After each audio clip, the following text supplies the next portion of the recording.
Técnica de estudio. Índice. 1. Lugar y horario de estudio. 2. Estrategia y planificación de actividades. 3. Estado físico y nutricional del estudiante. 4. Uso de diccionario y fichas bibliográficas. 5. Estudio de aprendizaje. 6. Preparación de examen. Objetivos. Objetivo general de la primera unidad didáctica. Revisaremos los principales hábitos de estudio que nos servirán para lograr un aprendizaje óptimo. Objetivos específicos de la primera unidad didáctica. Reconoceremos la importancia de la elaboración de un horario y uso adecuado de un lugar de estudio que facilitará nuestro aprendizaje. Desarrollaremos estrategias de planificación de actividades que contribuirán a la mejora de nuestro aprendizaje.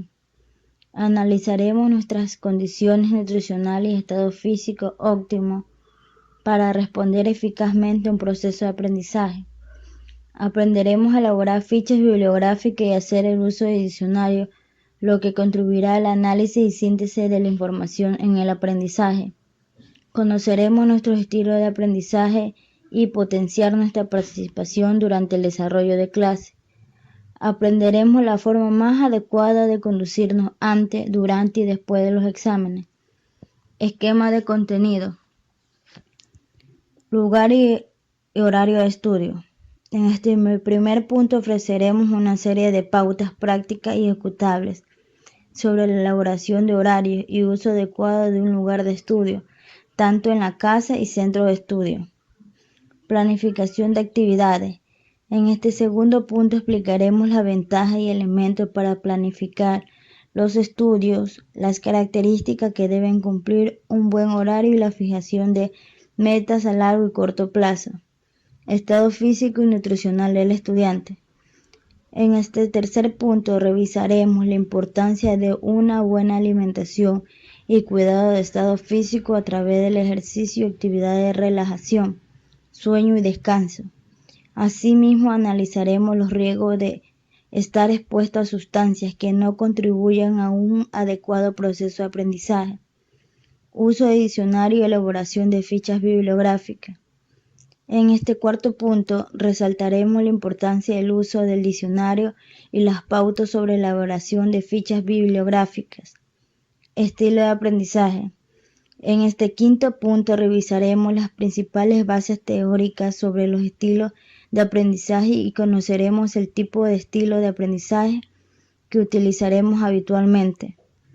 Preparación de exámenes. En este sexto punto brindaremos pautas sobre cómo prepararnos para los exámenes, el tipo de pruebas y alcances a realizar después del examen.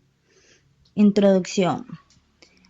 Estimados postulantes, le damos el más cordial saludo de bienvenida al curso de técnica de estudio del módulo de instrucción.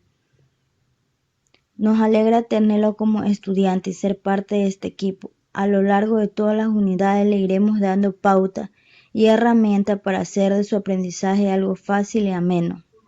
En la primera unidad didáctica analizaremos y pondremos en práctica pautas, cómo realizar un horario y organizar el ambiente de estudio. Luego enfatizaremos en forma de cómo planificar actividades y desarrollo de metas a corto y largo plazo. Seguidamente analizaremos la importancia del estado físico y nutricional del estudiante y su relación con el rendimiento. Posteriormente señalaremos la importancia del uso del diccionario y la forma de cómo elaborar fichas bibliográficas.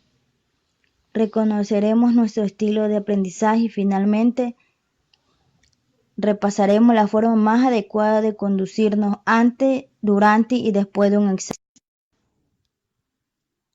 Primera unidad. Condiciones básicas para el estudio. En esta primera unidad analizaremos las mejores condiciones para llevar a cabo el estudio. Cada una de ellas nos ofrecerá una serie de pautas que nos proporcionarán el camino a realizar de la mejor manera posible nuestro proceso de aprendizaje. 1. Lugar y horario en estudio. Empezaremos diciendo que las condiciones ambientales a las que estamos expuestos están directamente relacionadas con nuestro rendimiento académico. Recordaremos por un momento que cuando vamos a una cafetería, visitamos un parque o viajamos en autobús, Vemos muchas personas que tienen un libro en mano o están estudiando. La pregunta es, ¿consideremos que es mejor lugar para estudiar? La respuesta es sencilla, cualquier lugar no es el lugar idóneo para el estudio. El mejor lugar para estudiar es aquel que está organizado y sea significativo para nosotros. Procuremos crear las mejores condiciones como la iluminación, silencio, temperatura, ventilación y estar libre de distractores, aunque sabemos que dista de nuestra realidad, nosotros podemos lograrlo. La organización de los factores externos influirá notablemente en el éxito de nuestro rendimiento. A. El rendimiento ambiental para el trabajo intelectual. Cuando nos referimos al medio ambiente, estamos hablando del lugar donde pasamos la mayor parte del tiempo realizando actividades intelectuales conexas con la asistencia a la universidad. Portamos del hecho de que nuestra actividad obedece a una gran parte de la circunstancia externa del medio, es decir, que el sentido y la orientación de las percepciones son un determinante para nuestro pensamiento y acciones, es decir, mi orden es mi orden interno. A continuación podremos apreciar una serie de condiciones y características que debe reunir el medio ambiente destinado para la elaboración de las actividades de tipo intelectual. B. Lugar de estudio. El lugar de estudio puede ser nuestra biblioteca, escritorio, cuarto de estudio, etc. Veamos cuáles son las condiciones más adecuadas para mantener un buen lugar de estudio. A. Contemos con un lugar fijo para realizar nuestras actividades intelectuales, es decir, es recomendable que estudiemos en un mismo lugar y no dar vueltas por todo el lugar. B. Evitemos ruidos molestos, con el espacio suficiente para disponer de una mesa, una silla y un estante, sin distractores auditivos, visuales y con la iluminación adecuada. Luz blanca. C. El orden. Colocación de las cosas de acuerdo a la naturaleza y función que posee cada una. Debe ser la característica principal del lugar de los estudios.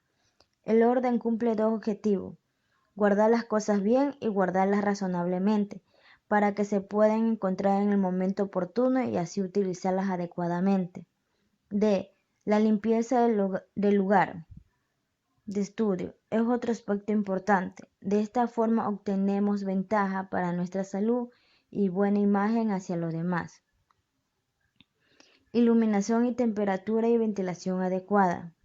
En cuanto a la iluminación, tomemos en consideración que la iluminación más aconsejable es la natural, pero como no siempre podemos disponer de ella y no tiene la calidad necesaria, a veces necesitamos utilizar la luz artificial.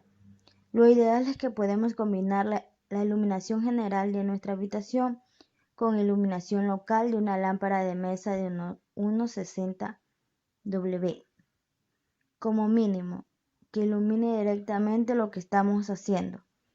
Recordemos que una iluminación adecuada favorece a la perfección visual. Evitemos estudiar con cualquier luz y en lugares oscuros de la casa. En cuanto a la temperatura y ventilación, enfatizaremos que la ventilación y la temperatura son evidenciales para conseguir su mayor productividad y buen rendimiento académico.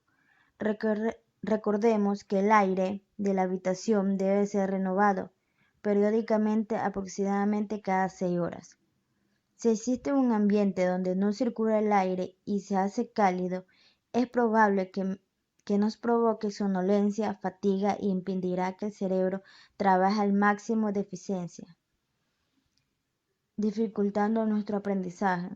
Si en nuestro ambiente de estudio existe una excesiva circulación de aire, nos provocarán enfriamientos, enfermedades respiratorias, fatiga, mayor esfuerzo y distracción. Por lo tanto, es importante mantener un ambiente ventilado y donde el aire sea renovado constantemente. El mobiliario y la postura adecuada. Su mobiliario. Generalmente la mesa, silla y estantería constituyen los muebles necesarios para iniciar la actividad intelectual. En cuanto a la mesa de estudio, tomemos en consideración que ésta debe ser cómoda para poder organizar el material con el que vamos a estudiar. La altura ideal de la mesa debe estar relacionada con la altura de la silla. Evitemos usar sillones demasiado cómodos, pues terminarán produciéndonos adormecimientos. En cuanto a la estantería, cerca de la mesa de trabajo debemos tener la estantería de libros, donde debemos de reunir libros, cuadernos, apuntes, diccionario que utilizamos a diario. No debemos de tener libros distribuidos por toda la casa. Ello hará que perdamos tiempo y concentración, siempre que los necesite y tenga que desplazarse de un lugar a otro. Su postura. Con respecto a la postura, la mejor forma para que estudien es estando sentados en una silla junto a una mesa proporcionada, con la espalda recta, las piernas formando ángulo recto, los pies en el suelo, los antebrazos encima de la mesa y la cabeza y parte alta de la espalda ligeramente inclinadas hacia adelante. El mantener una buena postura no solo favorece nuestro aprendizaje, sino que evitará lesiones en la columna.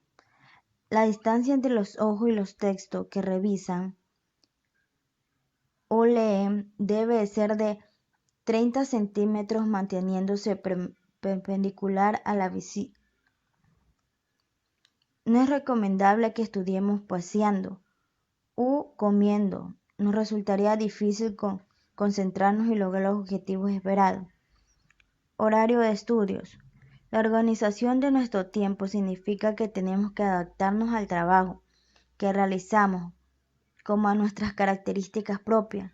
Sin embargo, la mayoría de nosotros realizaremos nuestras actividades sin guiarnos de un horario.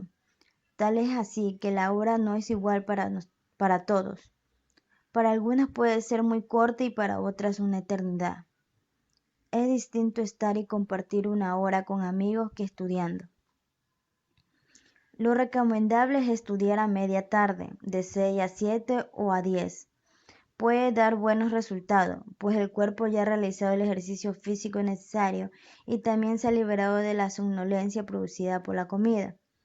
Si estudiamos de noche, tenemos la ventaja de que el nivel de ruido, interferentes e interrupciones familiares es menor, por lo que la concentración es mayor si se vence al sueño.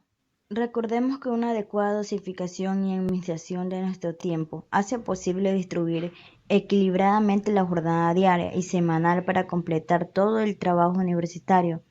Ello facilitará nuestra concentración al crear el hábito de estudiar determinadas materias en instante y lugar determinado, permitiéndonos aprovechar el tiempo libre para nuestra recreación. Cuando elaboremos nuestro horario de estudio y planifiquemos nuestro tiempo, debemos considerar los periodos libres dedicados al descanso, desarrollo personal, obligaciones familiares y sociales.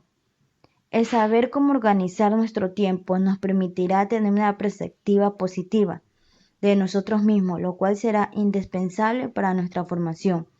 Es necesario que recordemos que el día tiene 24 horas, de las cuales utilizamos 8 horas para dormir, 8 horas para trabajar o estudiar, 4 horas de hábitos vitales, 2 horas para trabajo intelectual, 1 hora para conveniencia social, 1 hora para actividades culturales, total 24 horas diarias. Veamos a continuación las pautas y recursos que podemos utilizar para diseñar estrategias y planificar actividades que nos permitan hacer efecto el estudio universitario. 2. Estrategia y planificación de actividades. Sabemos que la mayoría de nosotros realizamos nuestras tareas sin someternos a un horario. Está comprobado que si planificamos las actividades, en este caso, nuestra actividad intelectual dentro de la universidad, el rendimiento académico incrementará y la probabilidad de culminar nuestros estudios universitarios es alta. El planificar nuestro tiempo y estudios nos permite A. Ahorrar tiempo y energía. B. Crear un hábito. C. Al terminar nuestro horario sentiremos satisfacción por haber cumplido nuestro trabajo. D. Será más productivo. Revisaremos a continuación los elementos a considerar en la planificación y organización de actividades. Antes de proceder a elaborar el horario de estudio, debemos de analizar y conocer algunos datos con el fin de que la planificación de actividades sea realista y esté fundamentada en circunstancias concretas. Aprenderemos a distribuir nuestro tiempo a lo largo del día. Realicemos un reencuentro de las actividades que desarrollamos a lo largo del día y valoremos el tiempo que le dedicamos a cada una de ellas y que realizamos específicamente. Observaremos que el horario que hemos propuesto hay tiempo para todo. En este caso, esta persona da más tiempo a actividades de ocio, mas no del tipo intelectual. Entonces la pregunta es, ¿cuánto tiempo ha de reservar una persona para estudiar? Algunos autores recomiendan que se debe de dejar al estudio 3 horas diarias. Sin embargo, esta cifra está en función de las tareas, exámenes que tiene planificado para esta semana. En el caso que tengamos varios exámenes o entregas de trabajo, es probablemente que el incremento de horas de estudio sea mayor que si solo tenemos que asistir a clase. Es probable que contemos con mayor cantidad de tiempo para invertir en la lectura y estudio de los cursos. ¿Cómo hacerlo? Aquí le sugerimos la distribución de tiempo entre las diversas actividades. A. Planifique sus actividades personales y rellene todos los días de la semana. B. Procure dedicar al estudio en torno a 3 horas diarias. Su programación no debe ser rígida, pueden existir variaciones de un día a otro. C. De lunes a viernes el horario es más fácil de cumplir, salvo imprevistos. Los fines de semana estimule el tiempo que asistirá a sus tutorías presenciales. D. La programación diaria ha de ser flexible. Un día puede permitirse no estudiar o dedicarse menos tiempo, pero la programación semanal debe de corregir este desajuste y conseguir entre las 12 y 21 horas semanales de estudio. 2. Distribución de las sesiones de estudio y de los descansos. Si el tiempo que hemos de dedicar al estudio, como prometido, es de 3 horas al día, ¿cómo debemos de distribuirlo? No realicemos saltos, es decir, no planifiquemos o dosifiquemos tiempo en la mañana, tarde o noche. Nos resultará más difícil concentrar la atención y perderemos mucho tiempo preparando materiales. Tampoco estudiemos 3 horas seguidas sin descansar, pues es probable que podamos padecer de fatiga mental. Planifiquemos el tiempo de estudio dejando una cantidad de tiempo prudencial para el descanso. Así ofreceremos tiempo a las neuronas para que se recuperen y puedan reemprender el estudio manteniendo la capacidad de concentración y rendimiento. Si no descansamos, es posible que nos fatiguemos y acumulemos mucho material. Ello producirá más interferencia y será más difícil fortalecer la información almacenada en la memoria de largo plazo. En una jornada normal de estudio de 3 horas, descansemos 5 minutos. Después de la primera sesión de 55 minutos, descansemos 10 minutos después de la segunda sesión de 50 minutos. Hagamos una tercera sección de estudio de 45 minutos, después de la cual descansaremos 15 minutos. Si después del descanso de la tercera sección de estudio necesitamos estudiar durante 60 a 90 minutos más, podemos decir sin problema. Si necesitamos estudiar durante 3 horas más, entonces el tercer descanso ha de ser de 30 en lugar de 15 y luego volveremos de nuevo al ciclo inicial, pero añadiendo de 2 a 3 minutos más el tiempo de descanso que corresponda tras cada una hora de estudio.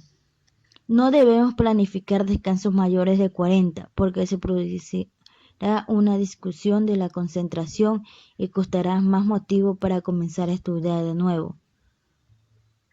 3. Número de materias y dificultad de la misma. El número de horas que podemos dedicar semanalmente a estudiar en un ciclo dependerá entre horas variables del número de asignaturas entre las cuales hayamos de repartir las horas semanales disponibles. Si el ciclo consta de 5 cursos, tendremos tiempo para cada una de ellas. Si consta de 9, no dividiremos equitativamente el número de horas entre el número de asignaturas. sino que tendremos en cuenta la importancia de las asignaturas, el grado de dificultad, el nivel de exigencia del docente, el número de trabajo encargado y dificultad de los mismos. Veamos. De acuerdo al número de horas de clase por asignatura y grado de dificultad de cada una de ellas, podemos hacer una estimulación aproximada del número de horas semanales que iremos dedicar al estudio por cada asignatura. Tipos de planes. Planes a largo plazo.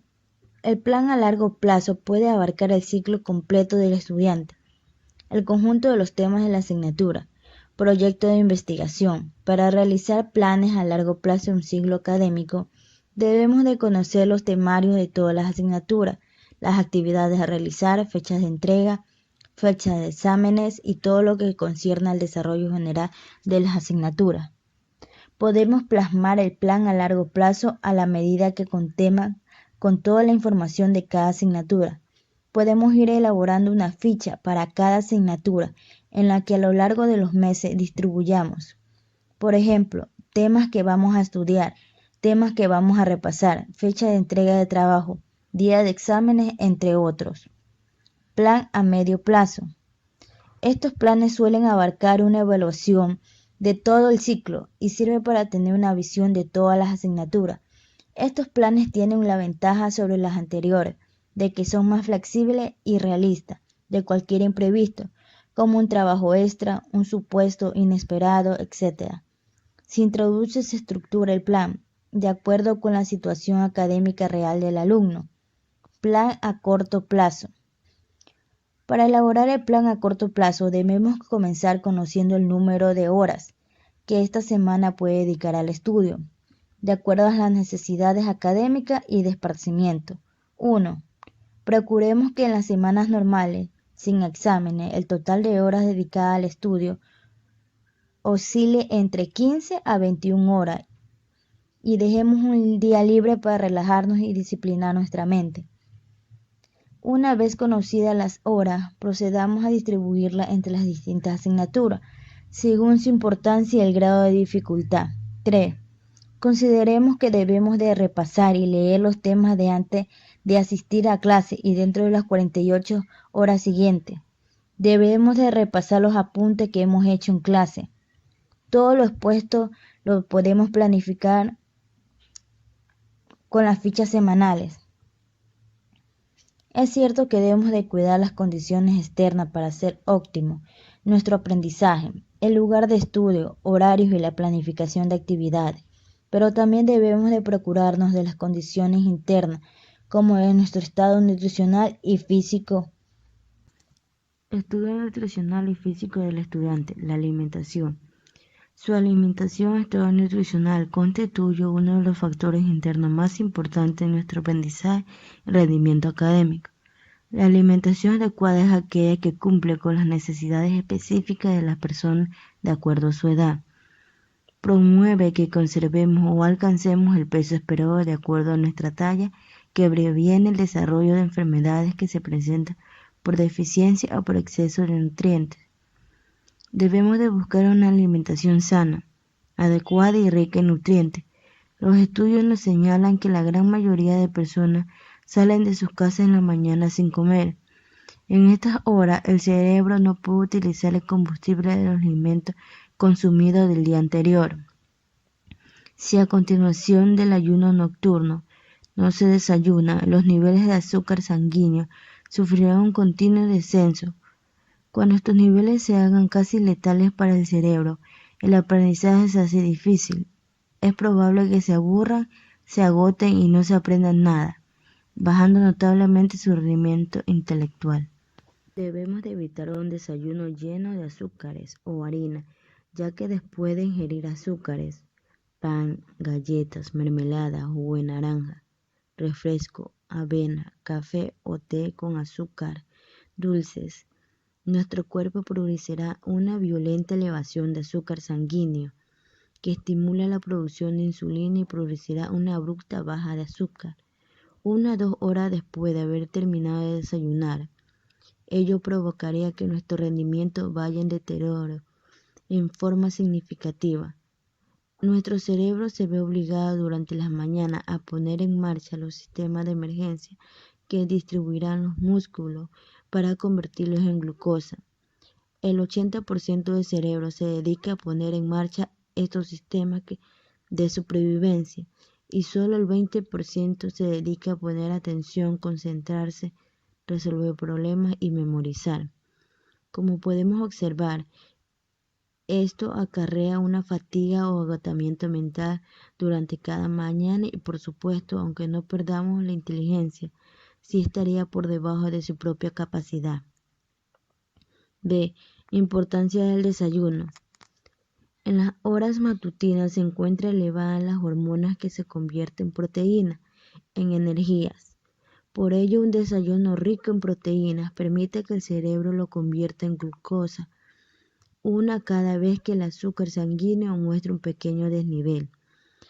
Las proteínas de alta categoría, pescado, pollo, leche, queso, etc., cuando se consumen en la mañana, se convierten en azúcar y proporcionan una estabilidad de niveles en la glucosa sanguínea a lo largo del día.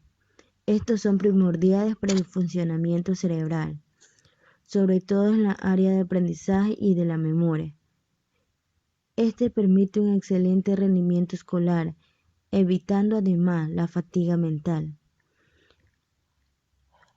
Agregando al menos 40 gramos de proteína al desayuno, la glucosa sanguínea se mantendrá estable por unas 14 horas.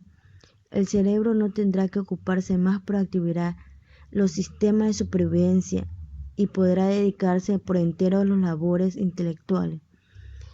En esas condiciones no nos devolveremos más inteligentes, pero sí estaremos en el máximo de nuestra capacidad mental e intelectual. De esta manera podremos aprovechar el máximo rendimiento intelectual. Una buena alimentación debe ser rica en proteínas, vitaminas y en especial las A, B, C y D. Asimismo, debemos de consumir alimentos que contengan sales minerales como el calcio y el fósforo. Tengamos cuidado con la ingesta de bebidas alcohólicas, drogas, ya que aminoran el rendimiento físico e intelectual. El consumo de la cafeína debe ser en pequeñas dosis, de lo contrario dificulta el sueño, incrementa la irritabilidad a la persona y dificulta la concentración en el estudio y el rendimiento de la memoria. Asimismo, la ingesta de medicamentos puede mejorar indirectamente el rendimiento intelectual al contribuir a la cura de una enfermedad. Por ello, el uso de cualquier medicamento ha de ser prescrito por el médico, después de analizar y conocer los problemas que presenta. El ejercicio y sueño.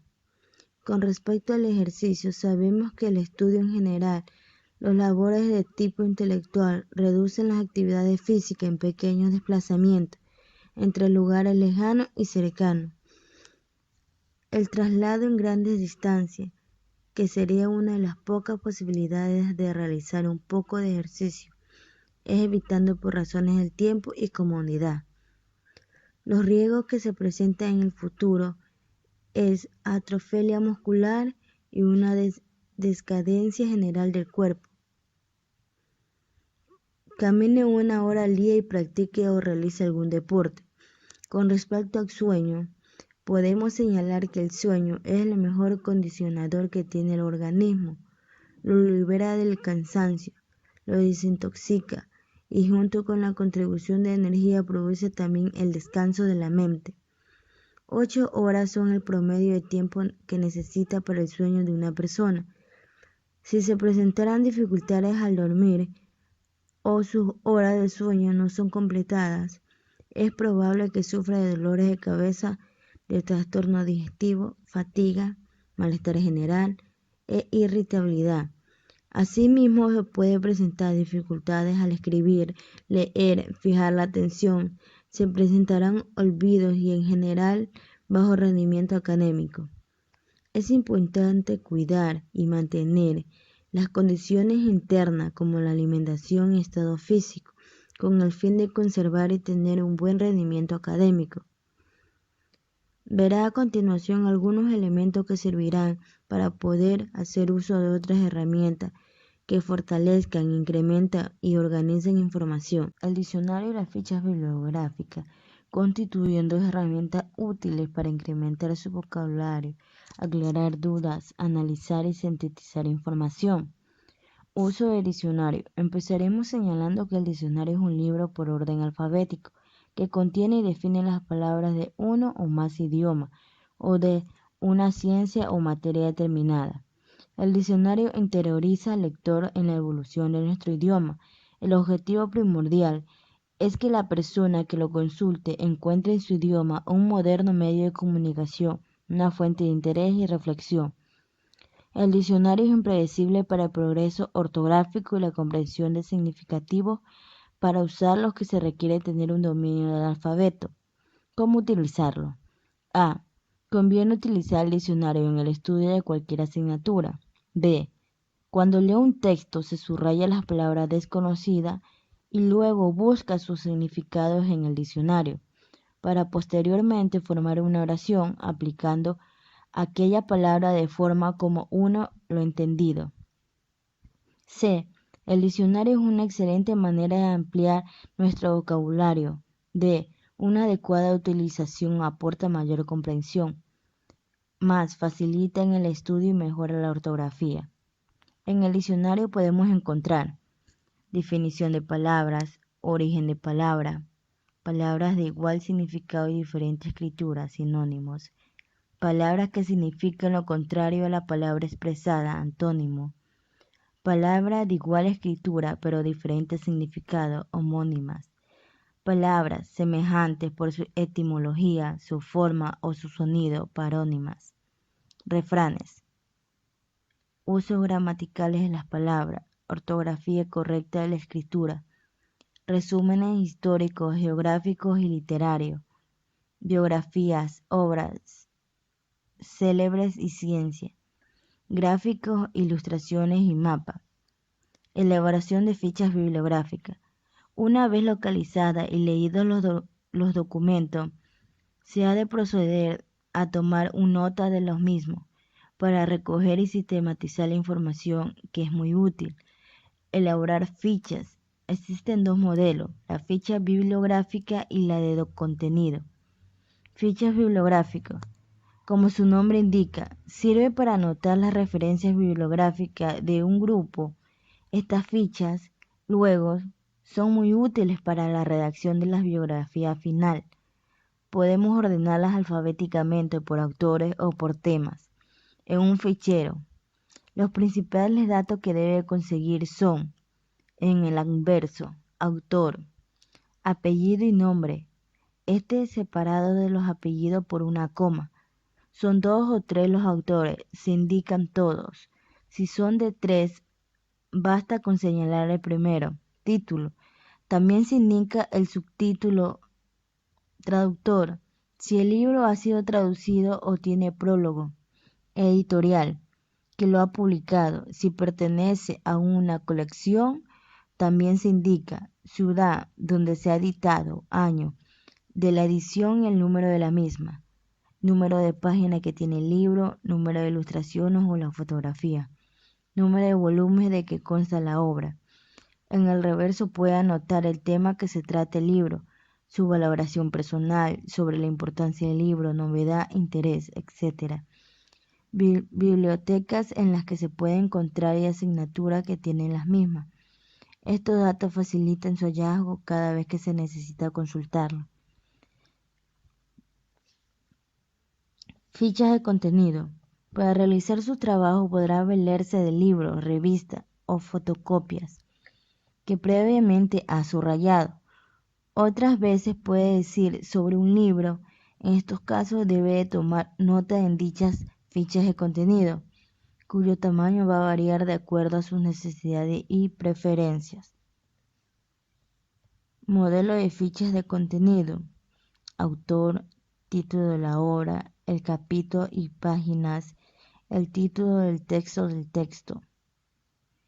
En el cuerpo de la ficha puede poner citas textuales, resúmenes de texto con sus propias palabras, Debemos indicar las páginas de referencia y la diferente idea resumida, valoración de la importancia de ese texto, idea que la sigue, camino de investigación que abre, comparación con otros, etc. Es conveniente que estos textos vayan precedidos de un título que le pongamos para que pueda orientarnos en el futuro. Cuando procedemos a localizar el título, debe de ser breve, ha de ir de subrayado y sus letras han de ser mayúsculas. 5. Estilo de aprendizaje. Es importante conocer y definir nuestro estilo de aprendizaje. De esta forma vamos a definir la forma que la información es procesada. Algunas características de los estilos de aprendizaje son relativamente estables, aunque pueden cambiar, pueden ser diferentes en situaciones diferentes, son susceptibles de mejorarse, y cuando a las personas se les señala según su propio estilo de aprendizaje, aprenden con más efectividad. Recordemos que un Cole nos dice que en la práctica la mayoría de nosotros tendremos que especializarnos en una o dos o cuatro fases, por lo que puede diferenciar cuatro tipos de alumnos, dependiendo la fase en la que prefieren trabajar. Tenemos los alumnos con características de tipo divergente. Se basan con experiencia concreta y observaciones reflexivas. Observan todo a su alrededor. Son emocionales y se relacionan con las personas. Este estilo son característicos de las personas dedicadas a las humanidades. Son fluidos por compañeros. Convergente. Utilizan experimentación activa. Son deductivos y se interesan en la aplicación práctica de las ideas. Generalmente se concentran en encontrar una sola respuesta correcta a sus preguntas o problemas. Se caracterizan por trabajar en las ciencias físicas. Asimiladores.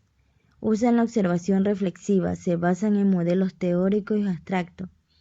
Acomodadores. Son adaptables, intuitivos y aprenden por ensayo y error. Hone y Mumford, en base a la teoría de Cole, descubrieron 4 estilos de aprendizaje. Hone y Mumford describen lo siguiente: A. Activos, B. Reflexivos, C. Teóricos y D. Programáticos. 1. Activos. Los alumnos activos se involucran totalmente y sin prejuicios en las experiencias nuevas. Disfrutan el momento presente y se deben llevar por los acontecimientos. Suelen ser entusiastas ante lo nuevo y entienden actuar primero y pensar después de las consecuencias. Llenan sus días de actividades, tan pronto disminuyen el encanto de una de ellas, se lanzan a la siguiente. Les aburre ocuparse o planearse a largo plazo y consolidar los proyectos. Les gusta trabajar rodeado de gente, pero siendo al centro de las actividades. 2. Reflexivos. Los alumnos reflexivos tienden a adoptar la postura de un observador que analiza sus experiencias desde muchas perspectivas distintas. Recogen datos y los analizan detalladamente antes de llegar a una conclusión. Para ellos lo más importante es esa recogida de datos y su análisis concienzudo. Así que procuran posponer las conclusiones todo lo que puedan. Son precavidos y analizan todas las implicaciones de cualquier acción antes de ponerlas en movimiento. En las reuniones observan y escuchan antes de hablar, procuran pasar desapercibidos. 3. Teórico. Los alumnos teóricos adaptan e integran las observaciones que realizan en teorías complejas y bien fundamentadas lógicamente. Piensan de forma secuencial, paso a paso, integrando hechos disparates en teorías coherentes. Les gusta analizar y sintetizar la información de un sistema de valores. Premia la lógica y la racionalidad. Se sienten incómodos con los juicios subjetivos, las técnicas de pensamiento lateral y las actividades de falta de lógica clara. 4. Pragmáticos. Los alumnos pragmáticos les gusta probar ideas, teorías y técnicas nuevas y comprobar si funcionan en la práctica. Les gusta buscar ideas y ponerlas en práctica inmediatamente. Les aburre e impaciente las largas discusiones discutiendo la misma idea de forma interminable. Son básicamente gente práctica, apegada a la realidad, a la que les gusta tomar decisiones y resolver problemas. Los problemas son un desafío y siempre están buscando una manera mejor de hacer las cosas. 6. Preparación de exámenes. Sabemos y entendemos que los exámenes son la prueba de juego del estudiante. Sirven para saber si estamos o no aptos para el dominio del concepto. Los exámenes tienen su técnica para realizarlo con éxito. Debe preparar con tiempo la asignatura, estar en buenas condiciones físicas y emocionales, como adaptar actitudes adecuadas durante su desarrollo. La proximidad a un examen a muchos nos llevan a hacer cosas excepcionales, como, por ejemplo, no dormir, no comer por la ansiedad natural que representa la evaluación. Vamos a revisar 3 momentos de evaluación: antes, durante y después. Antes de la evaluación. A. La preparación del examen debemos de realizar el primer día de iniciar la asignatura, mas no estudiemos un día o 2 días antes del examen. B. Antes de preparar una prueba es aconsejable que nos sentemos en nuestro escritorio y pensemos: ¿qué debo de hacer? ¿De cuánto tiempo dispongo y cuánto necesito? C. Realicemos repasos periódicos. D. Repasemos en base de resúmenes y esquemas. E. El mismo día no debemos estudiar, solo revisar el material. A. Durante el examen. Es importante mantener la calma, nada más que sentarnos, relajarnos a realizar 10 respiraciones profundas y lentas. Podremos apreciar que en la medida que vaya pasando el tiempo, disminuye el nivel de ansiedad. Sigamos las instrucciones del profesor antes de iniciar el examen. Leamos atentamente las instrucciones impresas en la hoja del examen y no debemos nada, por supuesto. Si no entendemos algo, levantemos la mano y preguntemos al profesor. Una vez que hayamos leído las instrucciones, distribuyamos el tiempo de que disponemos entre las preguntas, según su importancia, y reservemos unos minutos para recibir el examen una vez que lo hayamos terminado.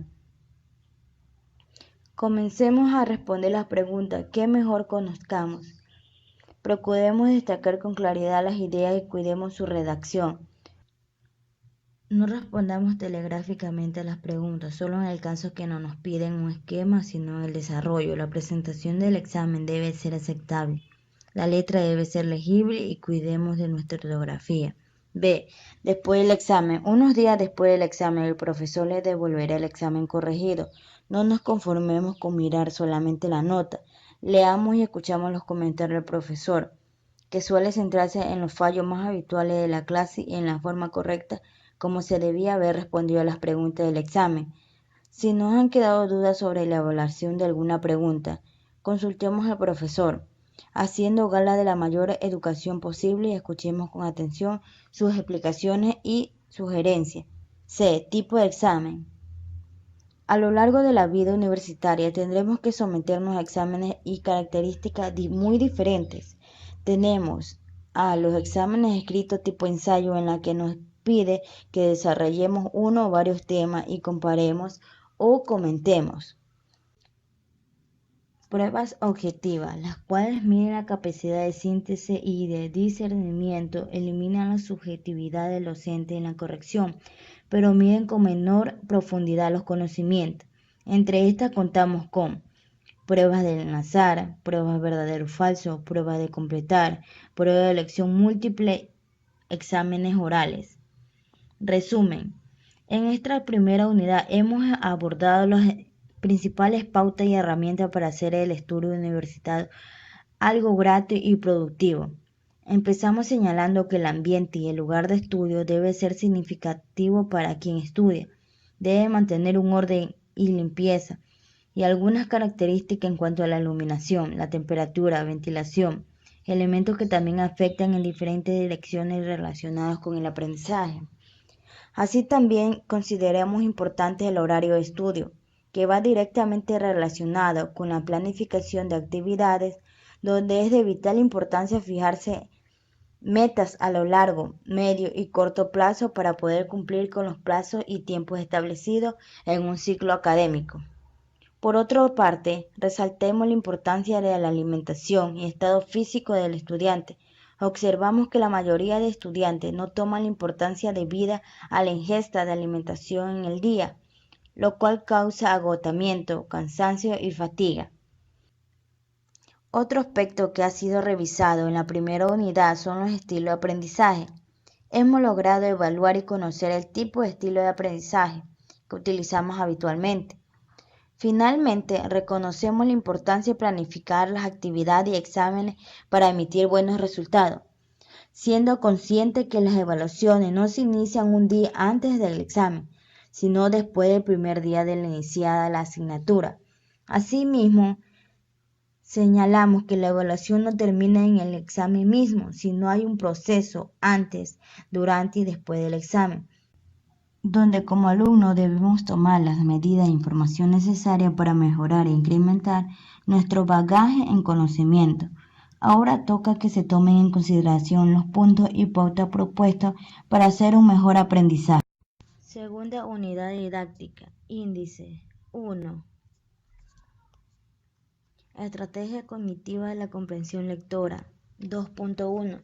La idea principal. 2.2. Las claves contextuales. 1.3. Los sinónimos y antónimos. 1.4. La lectura parafraseada. 1.5. Las inferencias. 1.6. La relectura.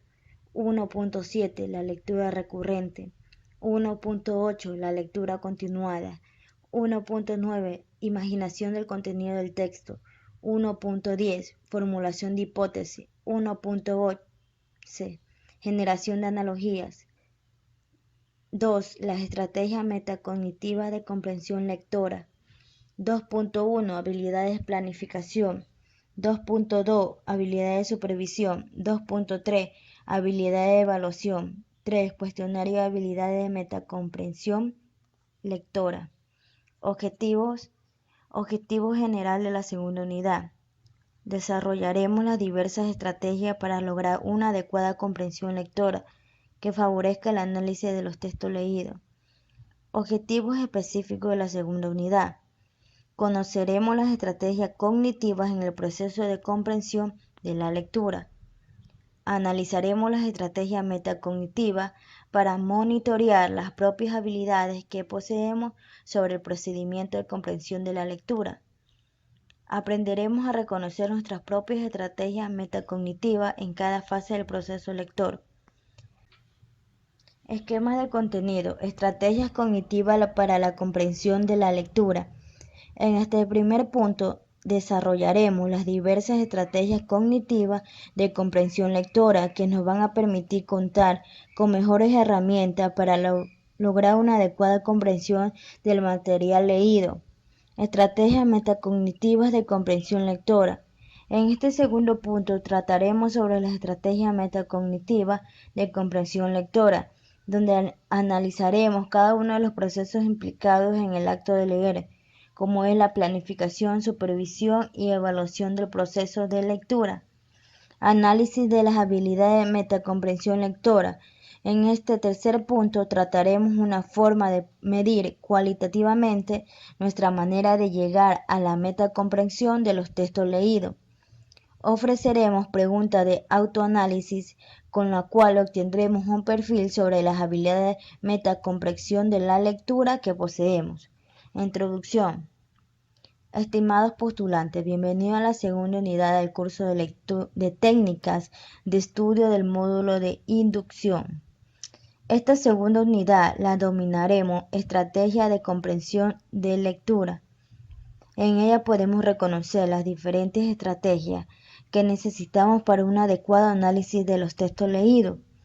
Observaremos que en cada uno de los temas explicados se incluye una serie de ejercicios prácticos que nos ayudarán a una mejor comprensión de los temas expuestos. A continuación, le haremos mención de los temas a desarrollar. Primero, conoceremos las estrategias cognitivas en el proceso de comprensión lectora, los cuales serán muy importantes para lograr un adecuado análisis de los temas leídos. Segundo, analizaremos las estrategias metacognitivas que intervienen en el proceso lector. Cabe resaltar la importancia de este punto, ya que será necesario que podamos ser conscientes y controlar nuestro propio proceso lector. Y tercero, conoceremos una manera muy interesante de cómo analizar nuestras habilidades de metacomprensión lectora a través de la autoevaluación de las diferentes estrategias que lo conforman. Segunda unidad, estrategia de comprensión de la lectura. En esta segunda unidad revisaremos diversas estrategias que nos ayudarán a llegar a una buena comprensión de los textos leídos. Observaremos cada uno de ellos y desarrollaremos diversos ejercicios para lograr un adecuado aprendizaje de los temas revisados. Estrategia de comprensión lectora. Muchas veces cuando estamos al frente de una materia de lectura pasamos nuestra vista por ella. Lo leemos a nuestra manera, intentamos sacar una idea de lo que nos quiere decir el texto. Sin embargo, en muchas ocasiones nos ha ocurrido que al terminar de leer e intentar extraer alguna comprensión o idea de la lectura y al plantearnos preguntas sobre lo que nos hemos querido señalar del texto, nos encontramos con una gran interrogante, quedándonos en blanco sobre su real significado, recordando muy poco la información contenida sobre el tema. Frente a este problema, surge una inquietud para el lector. ¿Cómo llegar a la comprensión de los textos de manera eficaz? ¿Qué estrategias me ayudarán a conseguir la comprensión de lo que leo? A continuación revisaremos de qué manera podemos obtener una mejor comprensión de los textos leídos. Para ello explicaremos lo que son las estrategias de comprensión lectora. Estas se refieren a un conjunto de herramientas especialmente diseñadas para mejorar la calidad de comprensión de los textos leídos. Las estrategias de comprensión lectora se dividen en dos tipos. A. Las estrategias cognitivas de comprensión lectora y B. Las estrategias metacognitivas de la comprensión lectora. Ambas estrategias son muy útiles para la comprensión de la lectura y se utiliza integrarlas al momento de ejecutar la lectura de un texto. A continuación veremos en detalle cada una de las mismas. Empezaremos por explicar en primer lugar qué son las estrategias cognitivas. 1. Estrategias cognitivas de la comprensión de la lectura. Las estrategias cognitivas se refieren a aquellas acciones que nosotros realizamos internamente de manera organizada para gobernar nuestro proceso de atención, pensamiento, resolución de problemas, para procesar la información y regular dicho procedimiento. ¿Qué acciones me van a permitir comprender mejor la lectura? ¿Cómo es que estas acciones ayudarán a gobernar y enfocar nuestra atención, pensamiento y resolución de ciertas interrogantes sobre la lectura? Pues para ayuda de los lectores se han establecido una serie de estrategias cognitivas para ayudarnos a comprender mejor lo que leemos. Por ejemplo, si queremos extraer la idea principal de los textos, existe una estrategia que nos ayudará a conseguir nuestro objetivo. Nos referimos a la identificación de la idea principal de cada párrafo. ¿Y cómo lo haremos? Si prestamos atención a la siguiente explicación, encontraremos la respuesta a esta pregunta y aprenderemos a encontrar la famosa idea principal en los párrafos. La idea principal. La idea principal es una de las técnicas de comprensión a las que ha dirigido muchas investigaciones, aunque por otra parte la expresión idea principal también ha sido objeto de una ambigua en sus definiciones, que no ha producido cierta confusión. Se han empleado expresiones como esencia, resumen, puntos principales, proposiciones, superordinarias, microestructura, superestructura, superordinaria, impresión general, información importante, tema central, visión de conjunto, punto de vista. A pesar de ello, la cuestión de término es menos importante que la idea en sí. Todos tenemos sobre lo que es importante un texto, ya sea narrativo o expositivo. La idea principal de un párrafo en texto sencillo tiene a expresarse, por lo general, en las primeras líneas o frases del mismo. Un ejemplo de cómo encontramos la idea principal. Leamos el siguiente párrafo y luego extraeremos la idea principal. A Luisa, mi novio, le gustan mucho los perros. A mí no. De hecho, yo soy alérgico a estos animales. Estos animales de compañía pueden ser de gran utilidad para muchas familias, ya que se han convertido en compañeros emocionales para los más pequeños y compañeros de vida para los adultos. El tema de este párrafo no es otro que los perros, pero sobre los perros podemos decir cantidad de aspectos diferentes sobre este mismo tema. Observemos la siguiente fórmula que nos ayudará a sacar la idea principal de un párrafo. Idea principal igual tema más lo que se dice del tema. En el párrafo anterior, el tema en los perros y lo más importante que se decía sobre ellos es que pueden ser de mucha utilidad para muchas familias. Así, la idea principal de este párrafo será: los perros pueden ser de mucha utilidad para muchas familias. Para seleccionar la idea principal de un párrafo, es muy importante que aprendamos a separar la información relevante o más importante de la superflua o menos importante. Veremos a continuación la manera de obtener la idea principal a través del siguiente ejercicio. Realizaremos la lectura que se nos presenta adelante y posteriormente elegiremos la idea principal. La cosa es que la tía Mila recibió una invitación de su prima Lily hace 10 años y no había visto a Tilly. Tilly tenía 2 años. Gaby y Jorge y Mila quiso llevarse algo. Les compró un teléfono infantil y un juego de dados y pensó, a lo mejor les gustaría algo vivo. Así que compró 2 tortugas. Definitivamente, si hemos realizado un correcto análisis de la lectura, la última alternativa que presenta la idea principal del texto es: tía Milly invitó a Mila. De hecho, esto se desprende de las ideas sobre los regalos y la visita que realizará Mila a su prima Tilly. Otro aspecto importante que tomaremos en cuenta mientras realizamos la lectura de un texto es la manera de descubrir el significado de las palabras que son desconocidas para nosotros. A continuación, señalaremos algunas formas para poder aclarar el significado de las palabras y conseguir sin necesidad de un diccionario su real significado. Para ello tocaremos el siguiente tema sobre las claves contextuales. 1.2 Claves contextuales. Existen muchas formas de poder adquirir el significado de las palabras desconocidas. Quizá la manera más eficaz y frecuente utilizada para nosotros consiste en constante exposición de materiales escritos. La mayor parte del vocabulario lo aprendemos a partir del contexto.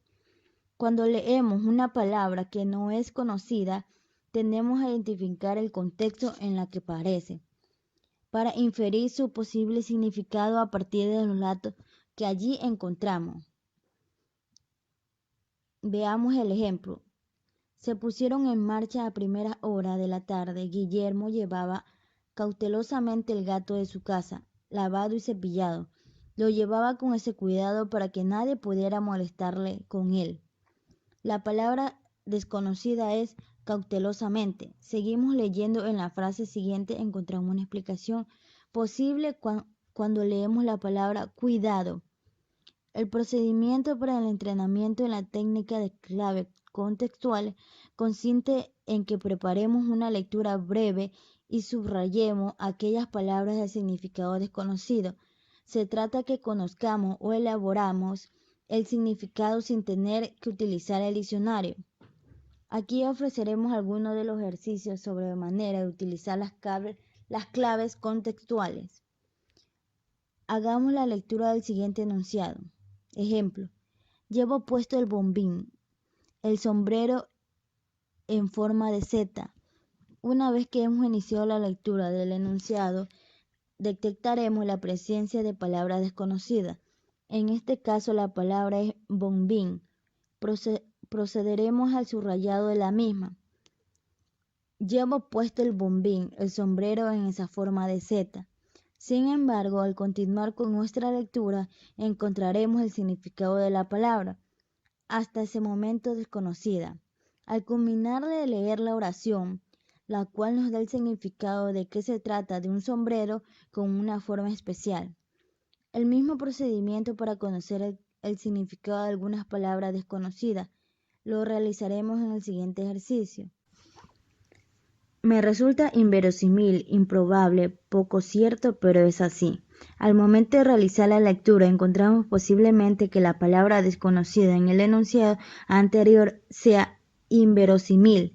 Entonces subrayemos la palabra y proseguiremos con la lectura hasta el término de la oración. Me resulta inverosímil, improbable, poco cierto que sea así. Al terminar la lectura del enunciado, encontramos que la palabra inverosímil tenía un significado que se señala en la misma oración. Nos planteamos a continuación dos nuevos ejemplos. práctico para que podamos seguir ejecutándole sobre las claves contextuales. Ejemplo: el submarino primero afloró a la superficie y después se sumergió en las aguas.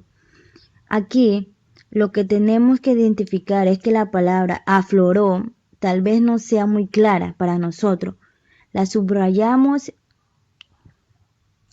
para no perderla de vista. El submarino primero afloró a la superficie y después se sumergió en las aguas. Para encontrar el significado de esta palabra, recurriremos a la siguiente parte de la frase donde encontramos la clave contextual. Y después se sumergió en las aguas. Esto nos da la idea de la palabra afloró. Significa emergió en las aguas, que nos aclara el significado de la frase. Ahora que ya tenemos una idea más clara acerca de la importancia de las claves contextuales, para lograr una mejor comprensión pasaremos a revisar otra estrategia que nos ayudará a reconocer las palabras desconocidas haciendo uso de sinónimos y antónimos. 1.3. Sinónimos y antónimos. La estrategia de localizar palabras sinónimos y antónimos es de uso frecuente. Además de utilizar el diccionario, podemos emplear procedimientos de reconocimiento de palabras que, bien por formar parte de nuestro vocabulario o bien por la similitud morfológica que nos ayuda a la asociación de ambos tipos de palabras. Veamos el ejemplo a identificar de palabras antónimas. Recordemos que los antónimos son palabras de significado opuesto. Las palabras en negrita y cursiva dentro de la frase subsiguiente son antónimas. Nos apoyaremos en la palabra en cursiva para deducir el significado de la palabra en negrita. Enseguida observaremos la palabra o frase que define la palabra en negrita. El edificio quedó derruido en el terreno, pero sus dueños estaban decididos a reconstruirlo.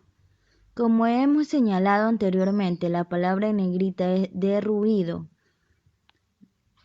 y la palabra en cursiva reconstruido son antónimos. Para poder identificar el significado de la palabra en negrita que nos pudiera ser difícil de entender, recurrimos a su antónimo reconstruir.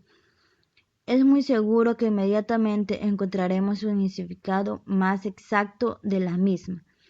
Luego que ya tenemos una idea más clara del término, elegiremos la opción que entre las tres alternativas que nos presenten y se define con mayor percusión la palabra en negrita. Veamos en la siguiente con la práctica del siguiente ejercicio la palabra que brinda el significado de la palabra derruido. Derruido. A. Concluido. B. Desplazado. C. Destruido. La palabra que elegimos entonces es destruido. Así que destruido es la palabra que aclara el significado de la palabra derruido. Esto es lo que hemos conseguido con la ayuda de la palabra en cursiva.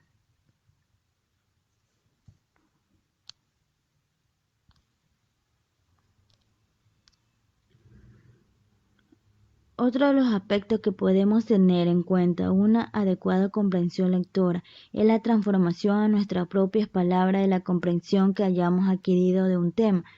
A esto nos referimos en el siguiente punto a tratar, con respecto a la lectura parafraseada. 1.4. Lectura parafraseada. Consiste en que debemos traducir al lenguaje o vocabulario propio, lenguaje más comprensión, las expresiones que puedan resultar relativamente difíciles o bien de recordar o bien de asimilar su significado. Parafrasear nos supone expresar las ideas, las frases, que el autor expresa en la lectura con otras palabras propias de cada uno de nosotros como lectores. Debemos iniciar la ejercitación con la lectura de frases cortas. Por ejemplo, leamos la frase y repitámosla con palabras distintas. Había una gran algarabía entre el gentío. Con nuestras propias palabras diremos entonces que la gente estaba muy entusiasmada. En la medida que podamos adquirir cierta habilidad, se puede aumentar la extensión de los textos y trabajar ya en las lecturas habituales. En resumen, la estrategia concreta en la siguiente fase. A. Seleccionamos el texto. B. La segmentaremos en frases. C. Ofreceremos las frases ayuda del mismo significativo y valoración en alguna de las palabras integrales. D. Leeremos la frase y la escribiremos. E. Expresaremos la idea principal. Realizaremos las prácticas de la lectura parafraseada a continuación. Seleccionamos el texto. El señor Suárez hizo un control a sus alumnos. Les dijo que deberían terminar en 1 hora lo más. Todo el mundo, excepto Susana, lo hizo en solo media hora. Cuando la hora llegó a su término, Susana estaba aún enfrascada en su labor. Ahora segmentaremos este párrafo en las frases que lo conforman. Frase 1. El señor Suárez hizo un control a sus alumnos. Enseguida ofreceremos una frase de ayuda. El profesor Suárez tomó una prueba a sus alumnos. De la misma manera realizaremos el procedimiento con la segunda frase. Frase 2. Les dijo que deberían terminar en 1 hora lo más. Frase de ayuda. Solo le dio 1 hora como plazo mínimo para terminar la prueba. Ahora nos concentraremos en la tercera frase. Frase 3. Todo el mundo excepto Susana lo hizo en solo media hora. Frase de ayuda. Todos los alumnos lo realizaron en media hora, pero Susana demoró más tiempo. Finalmente ubicamos la cuarta frase que dice: cuando la hora llegó a su término, Susana aún estaba enfrascada en su labor. Frase de ayuda. Al terminar la hora, Susana todavía se encontraba contestando la prueba. Luego que realizamos la lectura parafraseada, determinamos la idea principal, que en este caso sería: el plazo máximo de la prueba era 1 hora, pero solo una alumna demoró más del plazo establecido. A continuación, presentaremos otra interesante estrategia para lograr la comprensión del texto. Nos referimos a la inferencia. Estas nos ayudarán a organizar acciones de pensamiento y resolución de interrogantes sobre la lectura. Pondremos mucha atención al tema, ya que es parte primordial en el razonamiento que debemos desarrollar como futuros estudiantes de nivel universitario. 1.5. Las inferencias.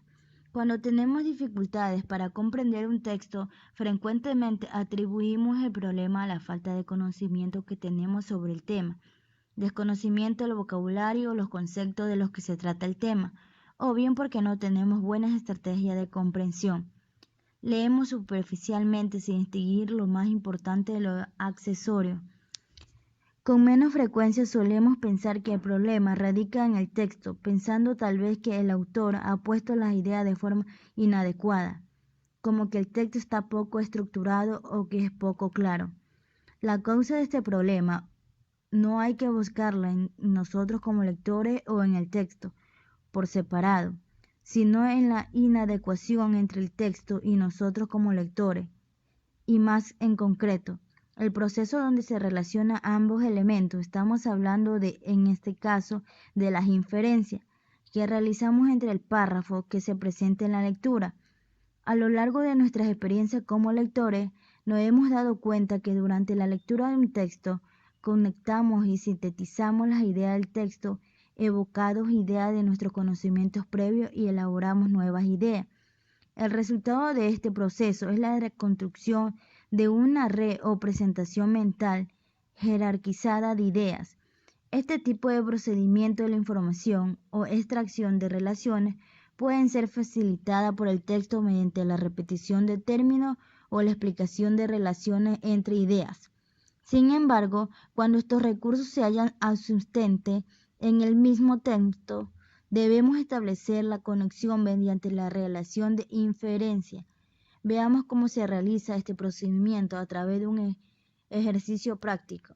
Para comprender adecuadamente un texto, tenemos que captar las ideas explícitas en el mismo, a la vez que nos vienen a la mente otras ideas relacionadas con las anteriores, las cuales tenemos en nuestra memoria.